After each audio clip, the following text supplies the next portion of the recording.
మాజీ ఎమ్మెల్యే ఎర్రశేఖర్ కాంగ్రెస్ లో చేరబోతున్నారనే వార్తలపై జడ్చర్ల కాంగ్రెస్ ఎమ్మెల్యే అనిరుద్ రెడ్డి సంచలన వ్యాఖ్యలు చేశారు. పార్టీకి మోసం చేసి మూటలు తీసుకుని వెళ్లిన వారికి మళ్లీ ఎంట్రీ లేదని స్పష్టం చేశారు. తనతో పాటు మహబూబ్ నగర్ జిల్లాలోని మరో 4 ఎమ్మెల్యేలు ఆయన చేరికను స్వాగతించమని తేల్చి చెప్పారు. సర్పంచ్ పదవి కోసం సొంత తమ్ముడునే చంపిన వ్యక్తి రాజకీయాల్లో ఉండటం సరికాదని ప్రజలు మాట్లాడుకుంటున్నారని తెలిపారు. అలాంటి వ్యక్తి కాంగ్రెస్ లో చేరితే ఎమ్మెల్యే పదవి కోసం తనను కూడా చంపే అవకాశం ఉందని ఆందోళన వ్యక్తం చేశారు. అలాంటి వారి కోసం తాను జడ్ కేటగిరీ అడగలనా అని అనిరుద్ రెడ్డి ప్రశ్నించారు.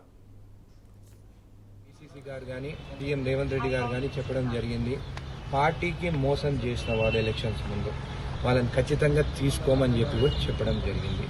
ప్రజలు మాట్లాడుకుంటున్నారు, ఒక సర్పంచ్ పదవి కోసము ఇంత తమ్ముని చంపిన వాళ్ళు రాజకీయాలు ఉంటే రేపు ఎమ్మెల్యే పదవి కోసము నన్ను కూడా చంపొచ్చు అంటే నేను జెడ్ కేటగిరీ అడగాల? ఇలాంటి వాళ్ళ కోసం అలాంటి ఏవి జరగవు.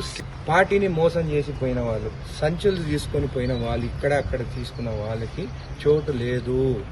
వేరే కాన్స్టిట్యున్సీలు కూడా కానీ, నారాయణపేట కానీ, దేవరకద్ర కానీ, మిడ్జిల్ కానీ, మేమ్నర్ కానీ ఎవరైతే మోసం చేసి పోయి మమ్మల్ని అందరిని ఓడగొట్టాలని తిరిగిన వాళ్ళు మళ్ళీ రిటర్న్ వస్తారంటే ఈ 5 ఎమ్మెల్యేలు ఎవరైనా కానీ ఒప్పుకునే పరిస్థితి లేదు.